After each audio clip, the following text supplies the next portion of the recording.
All right, welcome back to the DCM Pod. I am joined with a very special guest today. This is Charles Frost Jr. Everybody calls him Frost. So throughout the episode, we would love to call him Frost. I hope. Is that okay? That's fine with me. Perfect. Awesome. So he is a hospitality entrepreneur with experience leading at high level and building his own concepts in restaurants and events. And so we're talking about what it takes to grow in hospitality, whether that's leadership, hiring, and the realities behind the scenes, and what success looks like for the long term. So Charles Frost, welcome to the show. So tell us a little bit about yourself. Well, yes. You know that my name is Charles Frost Jr. And I like to focus on providing guest experiences in general. And that keeps me very heavily in the hospitality field.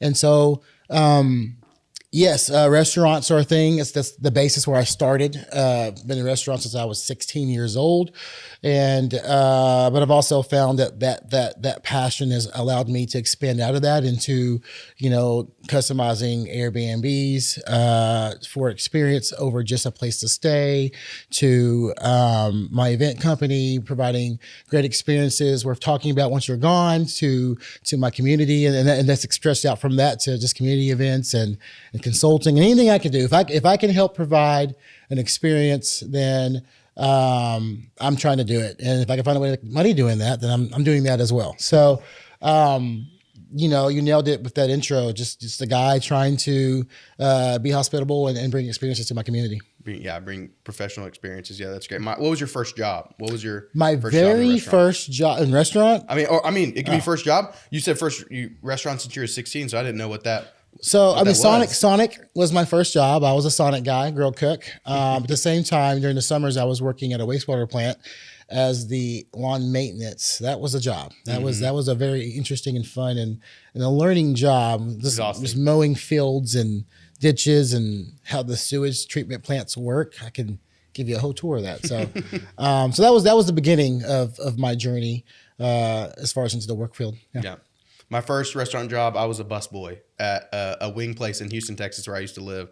So that's where I started out. And I worked at Pasta Grill, starting out as dishwasher. I worked all the way up to a main cook. So yeah, I definitely get that experience in the restaurant. I loved it. It's hard work. People think working in restaurants is not hard. You're just cooking food, but it's hard work, but it's good work. Yeah, I've done every position in the restaurant. So everything from dishwasher to cook to manager to managing partner and now owner. Now owner. So, all right, now that we're talking about it, when it comes to hospitality, this is more of an icebreaker question. Okay. What is your hospitality pet peeve? Whether it's something small that like instantly tells you like this place, it's more than likely probably going to disappoint. And you can feel free to be unhinged. So yes, that thing maybe that just like that telltale sign, like there might be a problem in this situation. And I think it translates both to events and to restaurants and to anything in the hospitality industry. And for me, I would say, I think I'm going to lean towards that first impression. When you walk into a restaurant and there's no host or there's no one there to greet you, or there are people there, but they're like across the room talking, they're hanging out, and you're like, hey, where do I go? What do I do? I'm here.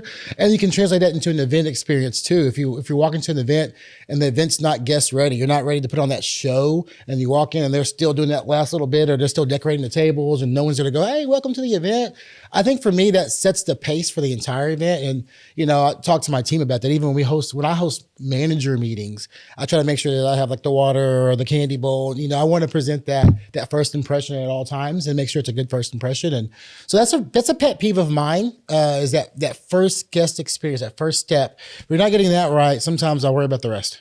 Yeah, I agree. That's good. Like right as soon as you walk through the door. Paul, what about you? You were probably stressed out as you were sitting down. I'm like switching out a cable on your microphone. I was sitting here like freaking out. I was like, oh my gosh, we were trying to get everything so ready to go for you. And then this last minute thing, I was like, oh, I got to fix this really fast. I wouldn't say stressed in that regard, but yeah, I mean, I did notice we had to switch a cable out, but I know it's off camera before the show starts. So. Right. Yeah. Mm-hmm. Well, the other funny one is, so my desk sits closest to the front door at Dave Creek. And so I'm always very aware. As soon as I hear someone at the door, I'm like hopping up. I try to get there as fast as I can, like welcoming in, like, hey, who are you here to see today? Like, how can we help you? And it's just that hospitality thing that you just want to make a great first impression. Most definitely. Mine, see, I even wrote this question and I'm still sitting there going, I don't know which part, because when I worked at the wing place, my job as a busboy wasn't just to bus stuff. It was to sweep everything before we open, go clean up the parking lots. So clean up all the trash you can find. And at first I was like, man, I hate cleaning the parking lots. But they're like, I'm telling you, dude, you got to clean up everything that's in the rocks next to in the flower beds, clean up in that. So I was like, okay, because that was one thing. Another thing for me is bathrooms.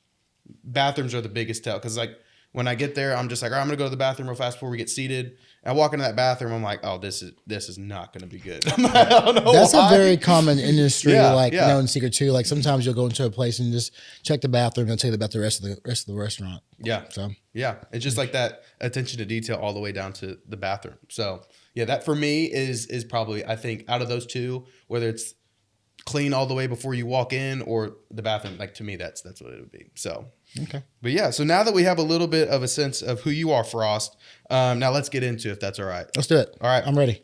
Question number 1. You've taken a unique hospitality route. What first pulled you into hospitality, and what kept you in it long enough to make it your lane? So early on in life, I remember as a child that my parents threw house parties, and so I just remember like being young and having a pool, and they had friends over and they would barbecue, and the other kids would be over there, we'd play. And I say house parties now, I don't know, get-togethers, cookouts, wherever they were, but I had that experience growing up, and they were always hosting something. And as I got older, that kind of slowed down a little bit, as I'm sure it was just a natural thing to happen.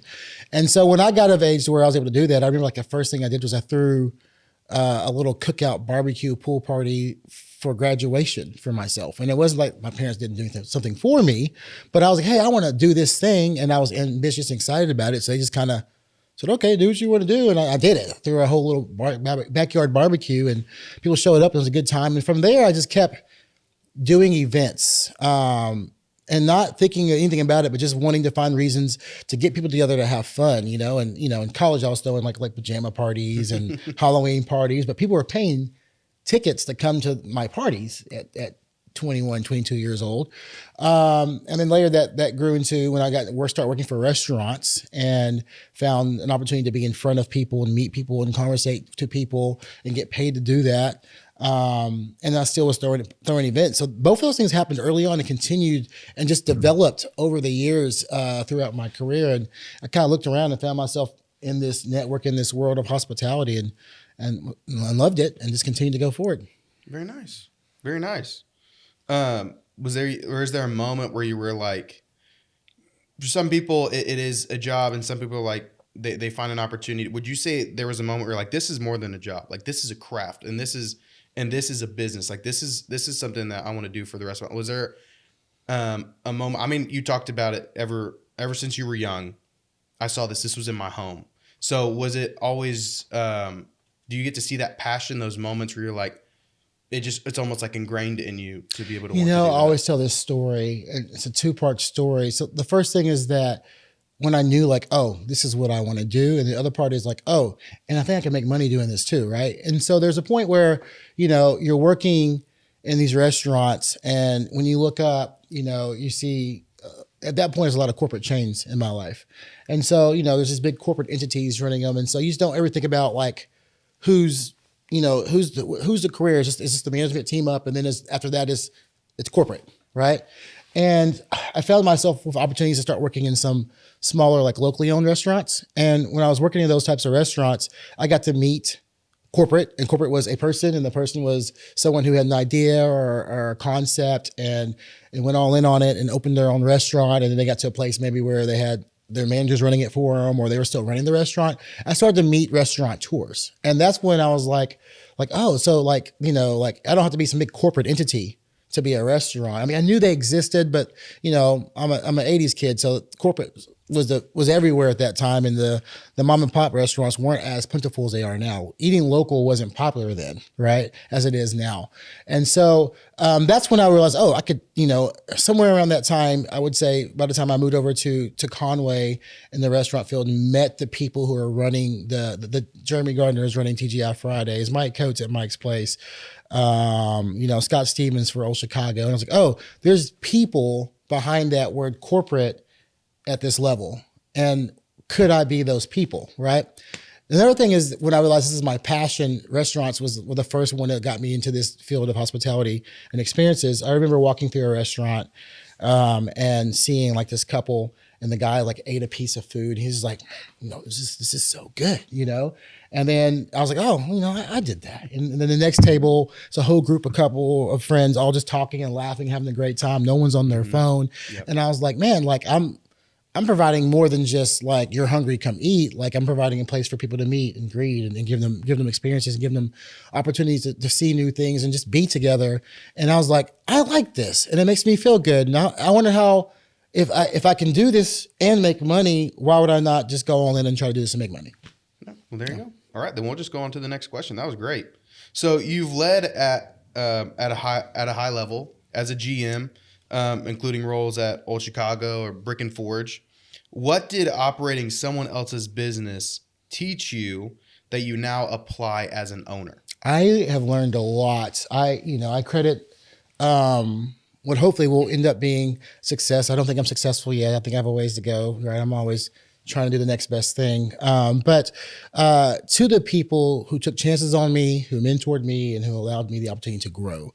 And so I pride myself in trying to do that for my team and the people around me as well. And so what I learned from working at these places, and places not even mentioned, I learned stability and consistency from working at corporate chains. I learned, being able to pivot and being able to think outside the box and to manage your money differently whenever working for some of the local restaurants and local leaders and local owners who didn't have that corporate budget, right? And I learned investing in people versus also having a standard outside of that. I would say that I've taken everything I've learned from being in corporate situations and then being in local small situations, going to combine that to create what I think is a really good mix of both. And I guess to answer that question, and long story short, I guess, is that what I learned was that there's more than one way to get the job done at all times. That one of the most important things you can do as an individual is invest in the people around you. And because when they come up, they're also going to be bringing you up. And the financials of business in general, because, I had those real crucial conversations. I was curious. I asked the questions, and I was blessed to be around people who didn't have a problem answering those questions and showing me things and telling me things and allowing me to learn things. And so that's what I learned and pulled from those experiences. I mean, GM of the Year, Old Chicago Pizza and Tap Room was a corporate chain. There were 702 stores, 2017. Wow. I think I went to the conference, and I'm just trying to maximize profit and make sure all of my guests leave happy. That's my saying. Ask anyone that's worked for me. That's just, if you get those two things right, you're probably going to be okay. And so that's what I was trying to do, and had no idea I was even in the running for an award. And won GM of the Year at 702 stores, if I'm not mistaken. And another tidbit to that too, I think I was one of 3 Black general managers in the entire company. So, and first one to win that award as well. So it really felt good. And I know it was exciting to hit that goal, just doing what I love, Yeah. So you didn't even know you were nominated for it. Yeah, no That's idea. Awesome. No idea. Yeah. Would have never expected that at all. Man, that's so cool. No. That's so cool. Well, congratulations on that, even though it's so many years late, but that's actually a really huge accomplishment. That's awesome. Thanks. That's really cool. So you've launched ideas in a few different types of spaces. Can you walk us through how you decide what concept fits before you invest time, money, and energy into it? Yeah. So the thought process for me is, first of all, do I have a passion to do it? Is this something that I'm interested in doing? Would I want to do it? And would people want to do it with me? Number 2 is, does this market that I'm looking at doing the business in have a need for it, right? Is there a need for what I want to do? And second of all, is there enough people or desire? Because just because you need something, you might need a new coffee shop, but is anyone going to come to the coffee shop, right? And so, is there a desire? Does this market go out to eat, or do they come to events, or do they stay at Airbnbs, or do they do the thing that I want to do? And so, that's usually my thought process. And once I have all those things checked off, if I know that that I want to do this and I would enjoy doing this, I know that there's people who would want to do this with me. I know that there's community need and desire for this thing. So I have a market analysis that says this is a good thing to do. Then I have to make sure, and can it be profitable, right? So, because sometimes your passions are supposed to be passions. And so, pretty simple, maybe a boring process, but that's my process for, should I do this thing? And have I got them all right? No, no, but I've gotten some wrong, some right, and that's been a win. Yep. Well, awesome. Like, so out of all those different, I mean, I know you said you've got to check off all these things first. After you check them all off, what do you test first? Is it the demand? Is it the pricing?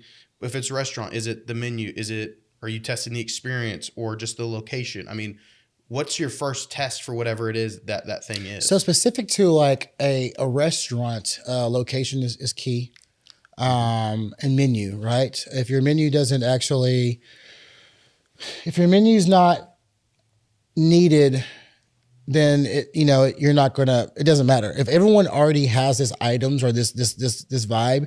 Then you're not gonna stand out in the restaurant. In my opinion, I think that Conway has a lot of wonderful restaurants. A lot of them have a lot in common, and sometimes that makes it hard to make a decision or make you excited to make a decision when you have three restaurants that are very, very similar. And so I would say that, I'm looking for restaurants specifically. I'm looking at the menu and the location of the restaurant to make sure that the location makes sense. If people want to come there, I can get people to go there, and that I have a menu that will actually help me bring people to that location. For like events, it's more of a, like, what would I want to do, right? That's the first thing I think is like, what would I want to do? And I want to test out by asking my friends and family and people who I know who are in the environment that I'm in, like, hey, would you come to this, right? It's something you'd be interested in. Before I set price, I set demand. I guess that works on both. Both of them are looking for demand. Is there a demand for this menu or demand for this event? And if there is, when and where and how can I do it? Right. Well, and are we allowed to talk about Rooster and Tap? Are we allowed to talk about Rooster and Tap? Yeah. So it being over there at Hendricks Village, I mean that's such a great location. You got those weekend markets. It's a big and popping place. All those other different kinds of restaurants you have there, and be right over there in this square. I mean, that when you talk about location, I thought about that. I was like, it's such a great location. Yeah, I'm super excited about Roost and Tap Kitchen.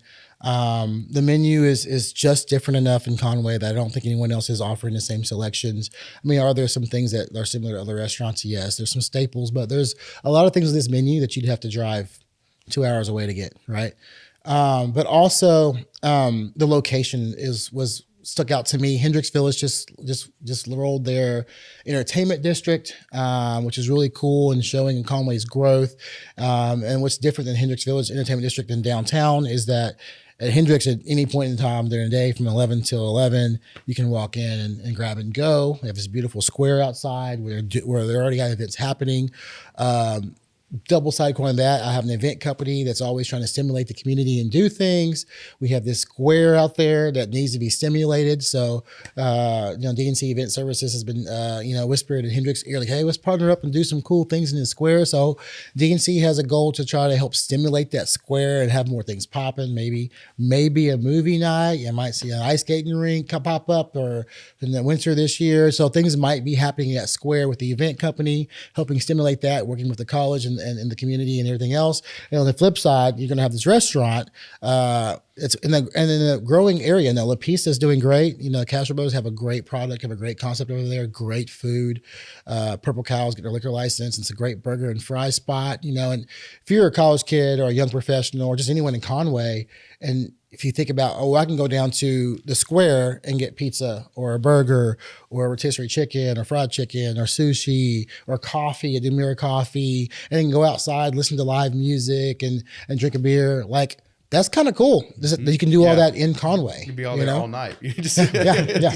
yeah. So that's super exciting. Yeah. Yeah, that's always been one of my favorite like ambiances in Conway is that square. And I always think that every time I'm at like the Demure Market and I'm just sitting there and almost every time I've gone, I just do like a full 360 and look around. I'm like, this is such a cool spot. It's just a good place to be in Conway. And, you know, obviously downtown has its own quirks, but I just love how open it is. And it almost feels like this little pocket.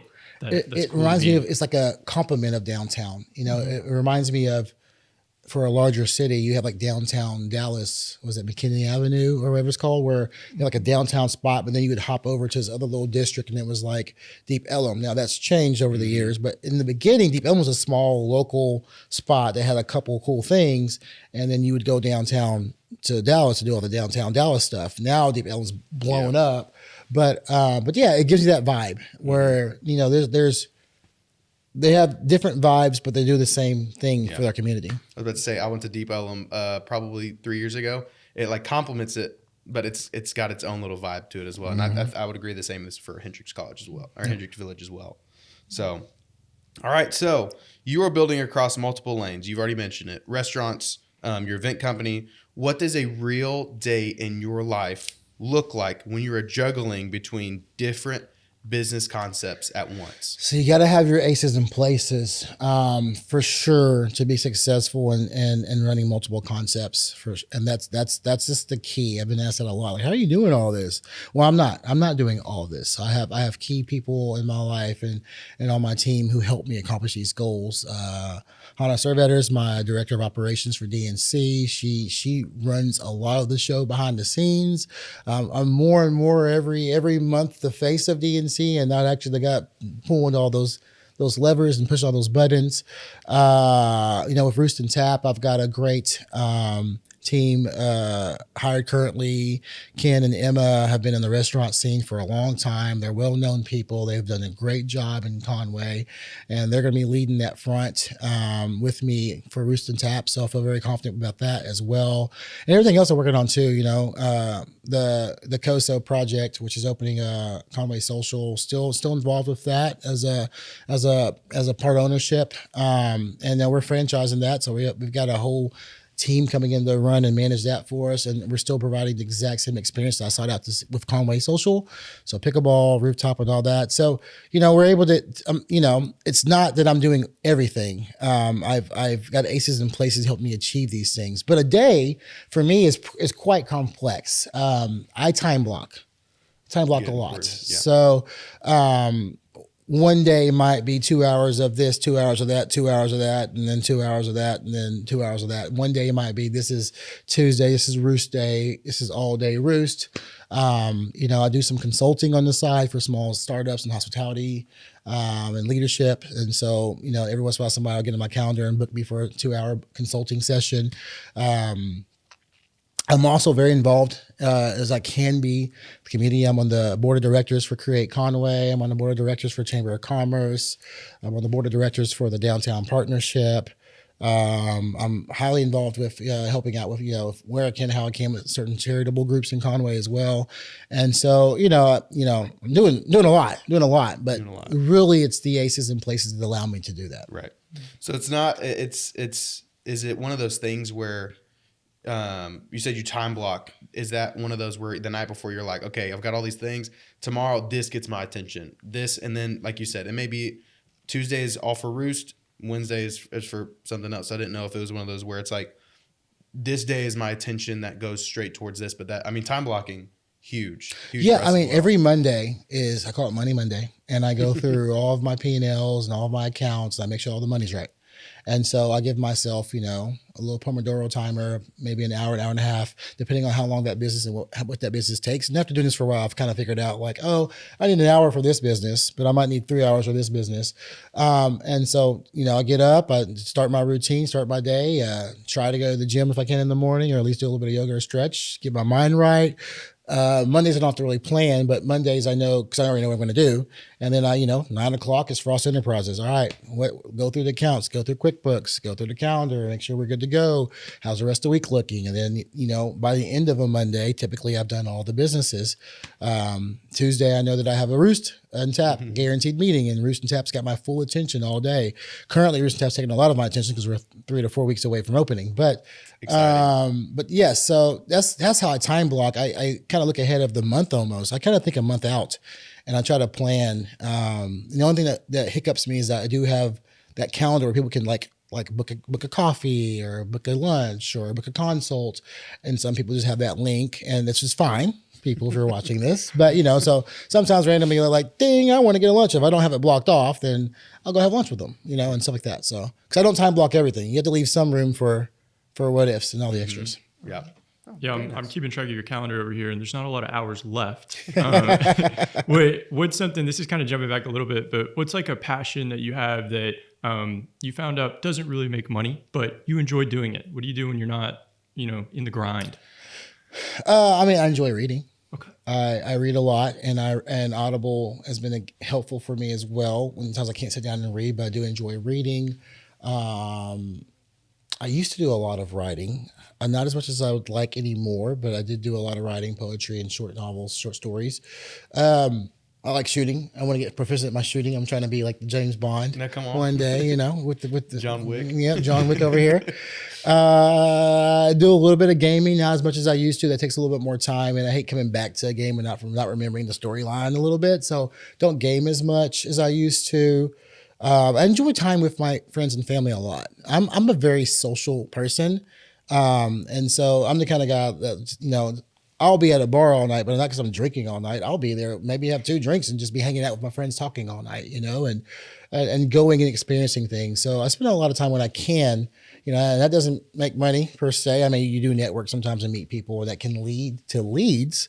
But yes, those are things that I do for myself that don't make money. And as far as if you're leaning towards maybe something like that I tried to do for profitability's sake or for like income sake, that if I tried something that didn't make money, I would say like some of the events I do. Some of the events that we throw at DNC Event Services are not designed or so far haven't been able to like be profitable events, but we throw them because we want to showcase our talents to, hey, here's how an event would run if we were running it for you, number one. Number two, the events we do are just great experiences for our community. And so the people who do come out always have a blast. They're always talking about how great they are.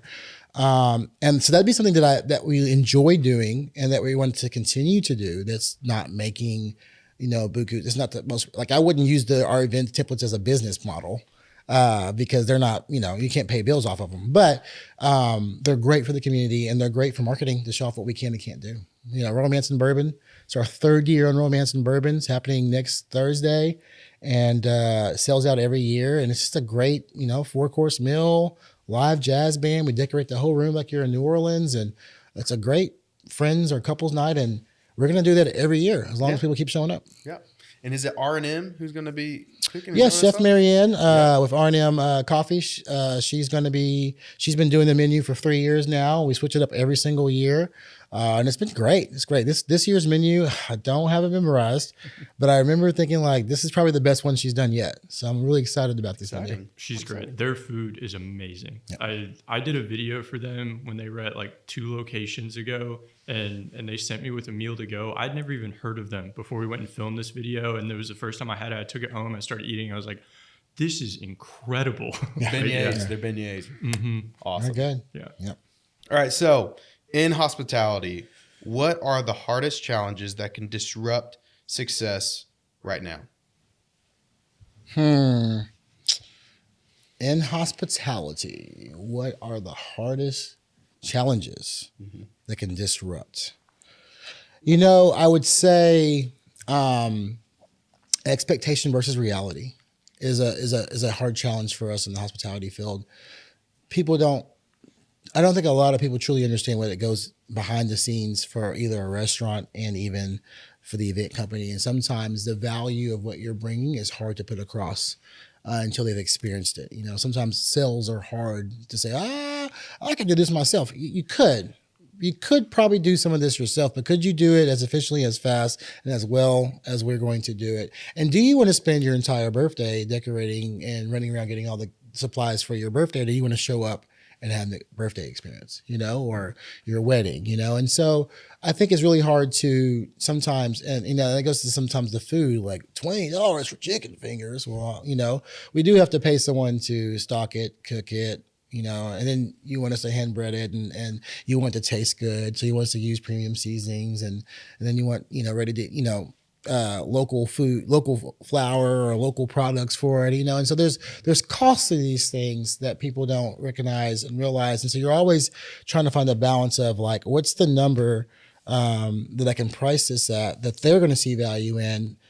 Whereas like you can get a t-shirt and sell a $2 t-shirt for $100, but they don't want to spend more than $10 for a $8 order of chicken fingers, Right. Mm-hmm. So, yeah. Well, what about like with, I guess with like staffing? So like, what about that as well? Is it maybe staffing and training? Like, is it maybe also consistency? I don't know. That was more of like a open-ended, broad question. And so, getting going in other routes as well. So like, I'm also curious because that's really important because you're right. Not a lot of people look at what goes into just even like you said, even if it is just the cost of the flour and how that goes into the cost of everything. But also I was, as you're talking, interested in like the staffing and training. What are some of the challenges there? Staffing. So staffing is something that typically is what most people would have responded immediately to that question.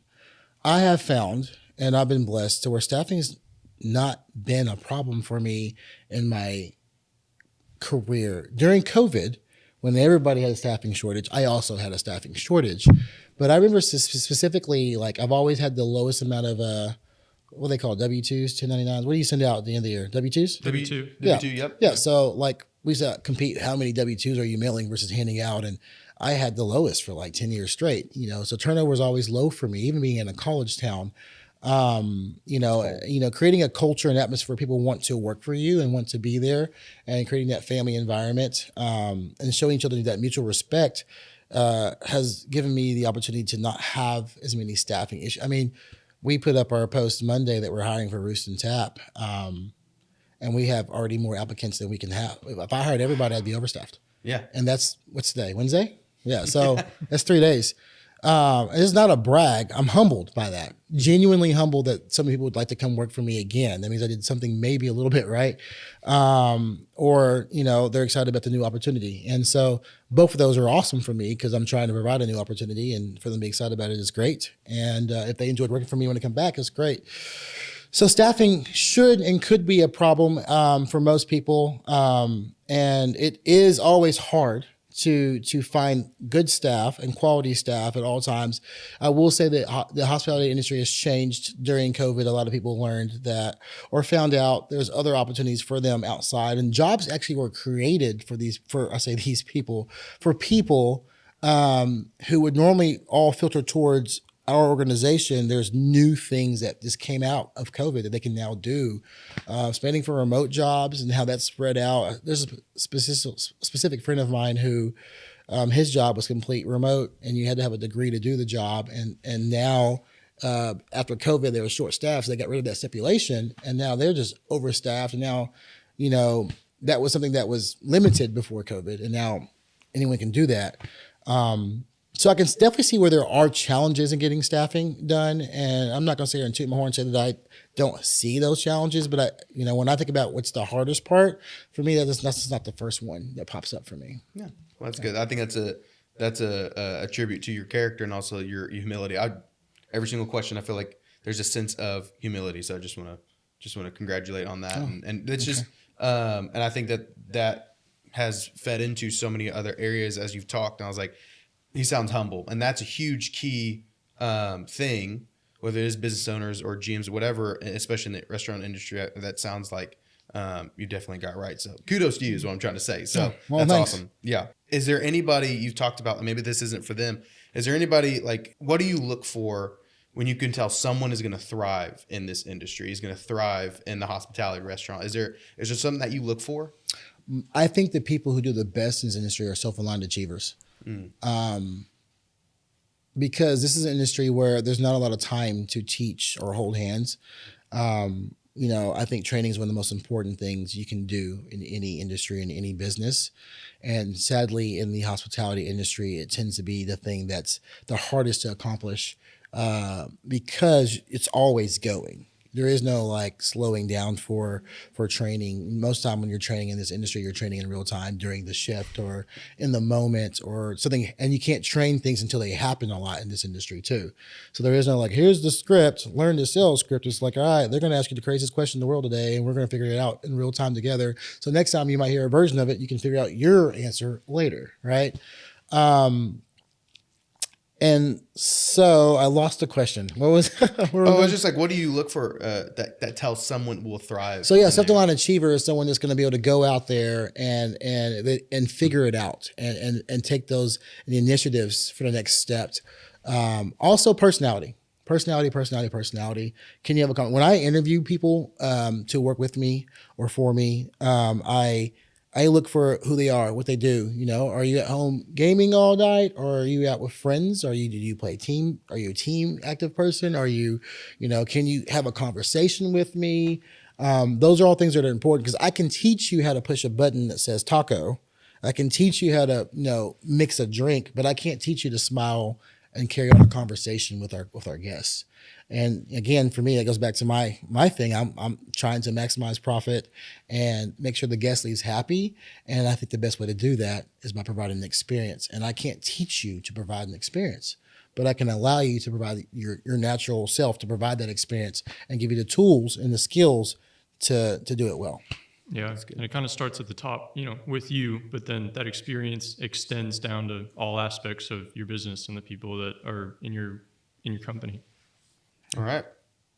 I don't know if I answered the question. Self-aligned achievers. Self-aligned achiever. I love that. That's really good. We have all watched restaurants come and go. In your opinion, what usually causes that? I think there's two main things that cause our restaurant to fail. I can go on just this. We could do a whole podcast on this, but I will say, keeping it simple-ish, I will say leadership. I think there's a lot of people who think restaurants are easy and they are everything but. So a lot of people who don't understand the amount of moving parts you're in charge of when you're running or owning or operating a restaurant, and they get over their head. And you have to be a good leader because, like you said, it trickles down, right? And so if from the top down everything is all bad, it's going to come all bad to the client as well, or to the guest. And so I think leadership is key to success. Who's your day to day? Who's that person that everyone's seeing and talking to can make or break a restaurant for sure.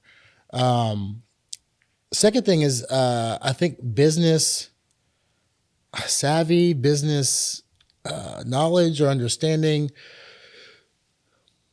I have my sister, love her to death, and she makes a really good chicken dish, right? Let's say she makes the best smoked chicken this side of the Mississippi, right? She can't smoke a chicken to save her life. So I pivoted midway through that, not to say the person I was thinking of, but we're going to throw Tiffany under the bus, even though this is not Tiffany.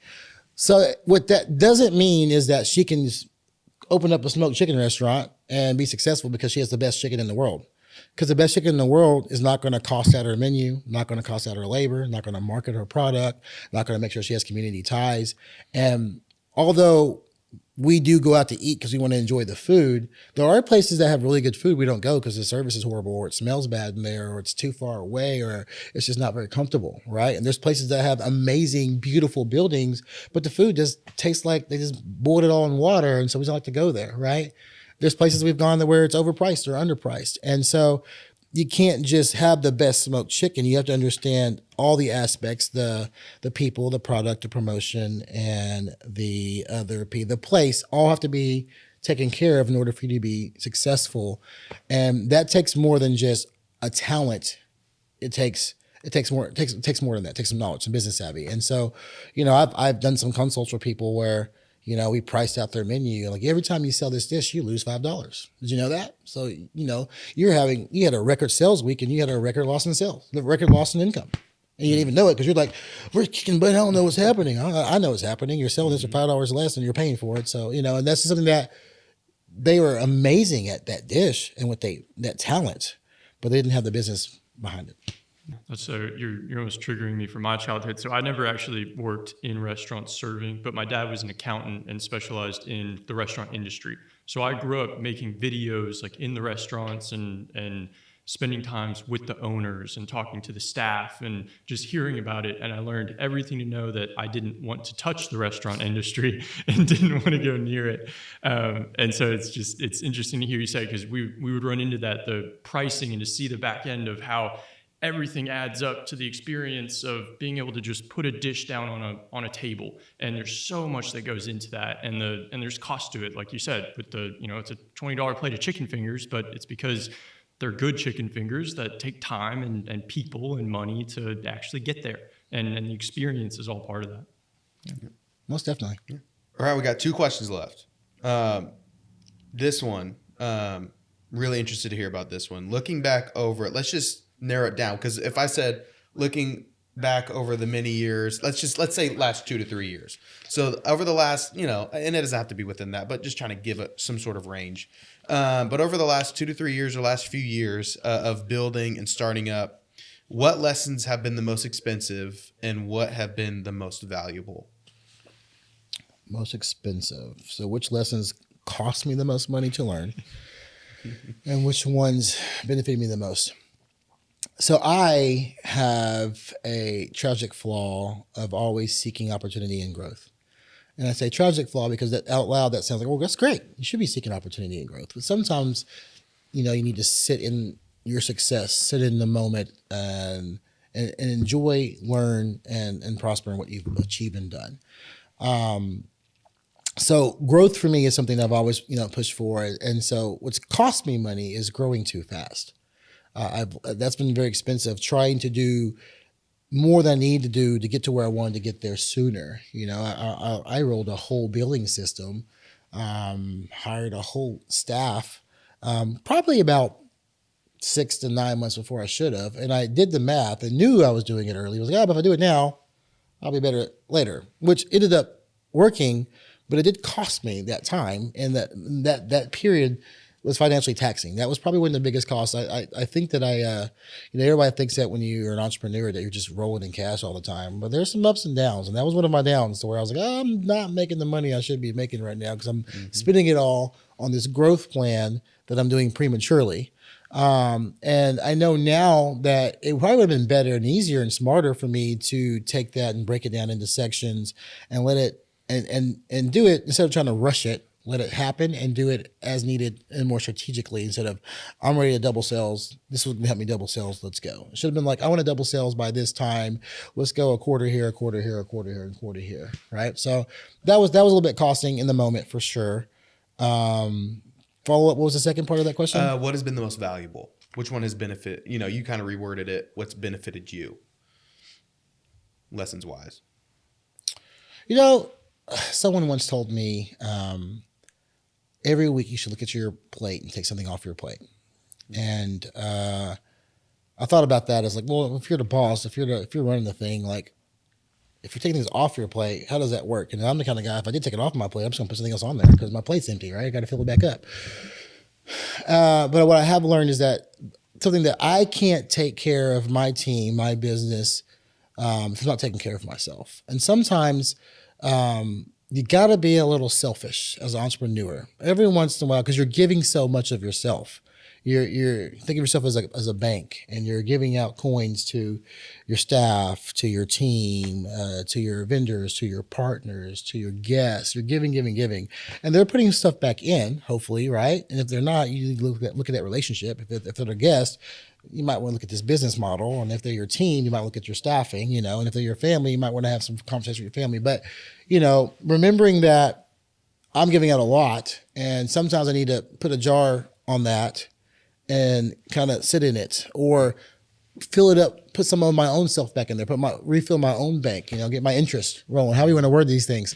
And that was a lesson that I learned, because there were some times where, I was looking around, I'm just going. I'm like, I'm going to burn out. I need to, and I'll be no good to anybody. Like, yeah, I'm checking boxes and I'm achieving things, but if I don't, so I'm just going to check out, I've got a lot to do this weekend, but instead I'm going to go hang out with my family. I'm going to hang out with my friends. I'm going to watch some TV, catch up on my movies, and I had a hard time with that because I feel like if I wasn't progressing or checking those boxes, I was failing or losing, and actually giving myself that grace has made me even more successful when I came back to those things. Yeah. So it reminds me of saying, like, you have to make sure that your cup's full. It's really hard to pour into other people's cups when you're empty. So you have to take that time to retreat and get your cup filled back up, And so that was one of the great sayings that, you just reminded me of is it's really hard to pour out of an empty cup.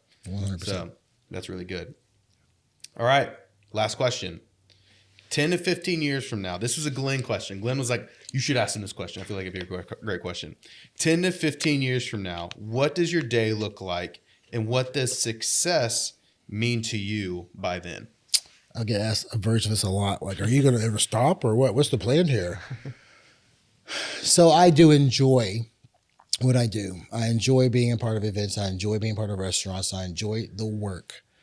Do I want to do this level and caliber of work? A great friend and mentor of mine, Pete Tangway, once said to me, sometimes you got to work the 80s. You don't have to work the 40 later.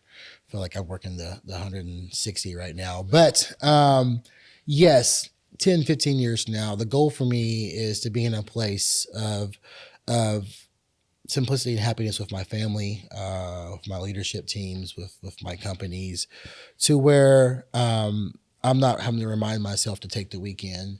I'm taking the weekend, right? I want to empower the people around me to be able to do the things that I'm doing now, so that way they can do them and I can do my thing. And so that later, when I'm gone, they can be the me, and that's how I look at everything that I do. When I hire people, when I train people, when I staff people, when I promote people, I'm not looking at like, how good can they run my business today? It's like, as I want to level up, I want them to level up too, so that way I can level up. Mm-hmm. And so, yeah, I would love to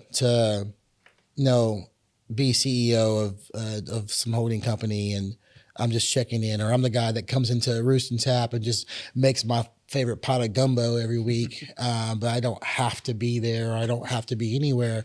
That'd be ideal, but I'd probably still be there because I enjoy working. So, I'd love to be in a place where I don't have to be at work, so that way I can still be at work. But when I don't want to be at work, I don't have to be at work. Yeah. I think that's success for me. Yeah. All right. And just a little follow-up, just a little bonus part that kind of can feed into that. What advice would you give young entrepreneurs who are entering this space, especially when it comes to focus, honing in on one thing and getting the word about what they're building? You don't even have to expand into that. What advice would you give to some young entrepreneurs going into these spaces that you're in? Take your time, invest in people, and seek mentorship. Talk to people who have done this. Talk to people. Surround yourself with people who are going to help you grow. This is not, entrepreneurship feels like it's a solo mission, but if you really pay attention to successful entrepreneurs, they may be the only person running that company, or they may be that solopreneur. But if you pay attention to them, they have a circle, and that circle might be other entrepreneurs. It might be family, but they're never truly alone, because the ones that tend to be alone tend to burn out, I've noticed. And so I would say like seek your group, seek those people, get that mentorship, find that circle of people who are going to help you achieve your goals and grow with them. And be more patient. Patience. Nothing's going to happen in the timeline that you think is going to happen. And, once I realized that, I found more peace and grace in general. Mm-hmm. So that's what I would tell them. This is for easy. I've got 25 sayings and 15 books, but, yeah. Yeah.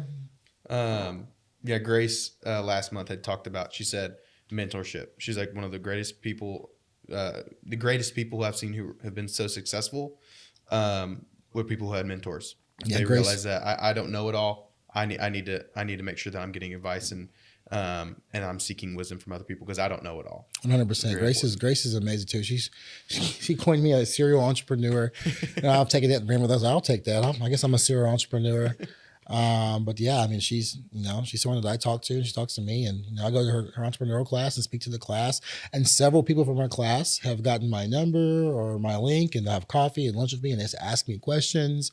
I've hired a couple of them. One of them's on my administration team now, like, just seeking that out. And those people I think are going to do some great things. Awesome. Thank you, Charles, for today. Thank you for all the real world lessons that you taught us, and as well as the valuable information that you gave to us. And so if you got value from this episode, don't be afraid to share it with someone who is starting a business, or maybe you're starting a business and this is very valuable to you. So save it, share it, like it, leave a review, whatever. We would love to hear from you. So Charles, where can people follow you and keep up with you and what you're working on? It's a bit hard, but I'm a little bit everywhere. So, I mean, I do have all the socials, right? Roost Tap Conway, if you're interested in the soonest coming soon restaurant. I do have Frost Enterprises, where I randomly will post some like quotes and sayings and books and things that inspire me as an entrepreneur.